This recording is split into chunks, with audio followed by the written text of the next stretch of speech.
Assalamualaikum warahmatullahi wabarakatuh.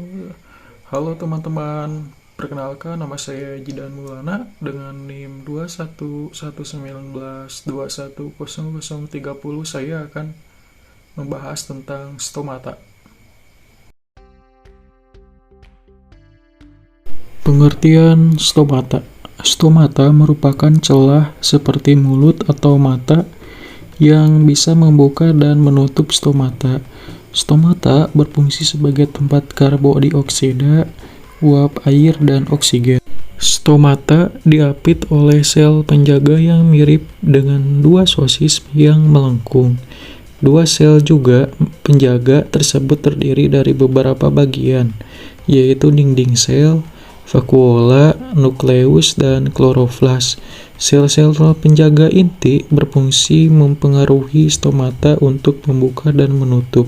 Proses membuka dan menutupnya stomata dipengaruhi oleh potasium pum dan faktor internal berupa hormon pertumbuhan, berupa asam aboksit atau kita sebut dengan ABA.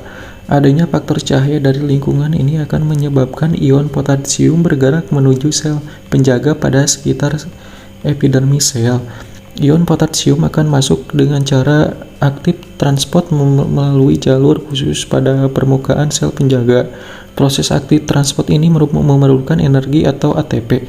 Peningkatan ion potasium pada sel penjaga menyebabkan perubahan starch menjadi malat sel penjaga. Hal ini akan menyebabkan potensial air di dalam sel menurun sehingga air dapat masuk ke dalam sel penjaga melalui mekanisme osmosis. Air masuk ke dalam sel penjaga akan mempengaruhi bentuk sel sehingga stomata akan membuka pada sore hari hingga malam hari. Ketika sinar matahari mulai meredup, ion potasium akan keluar dan sel penjaga sehingga molar di dalam sitoplasma kembali menjadi pati. Hal ini mengakibatkan potensial air di dalam sel menjadi baik dan air akan menuju sel penjaga sehingga bentuk sel akan baik dan kembali semula dan stomata tertutup.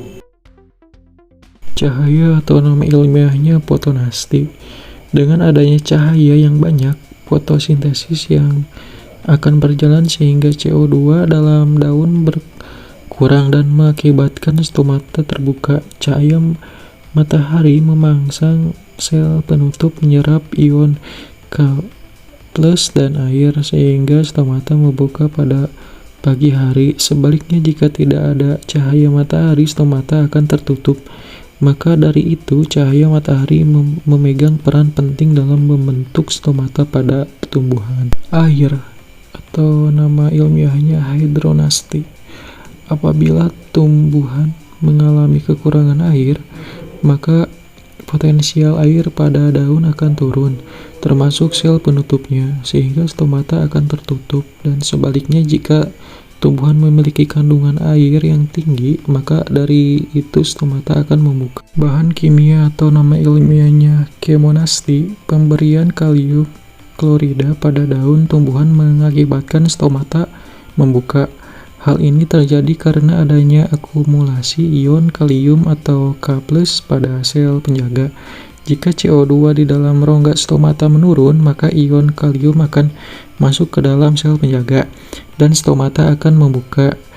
Dan juga memberikan kalsium klorida itu menyebabkan stomata menutup. Hal ini disebabkan oleh karena terjadinya akumulasi CO2 yang berbeda pada dinding sel sehingga akan dikirim masuk ke dalam penjaga dan akibat stomata akan tertutup.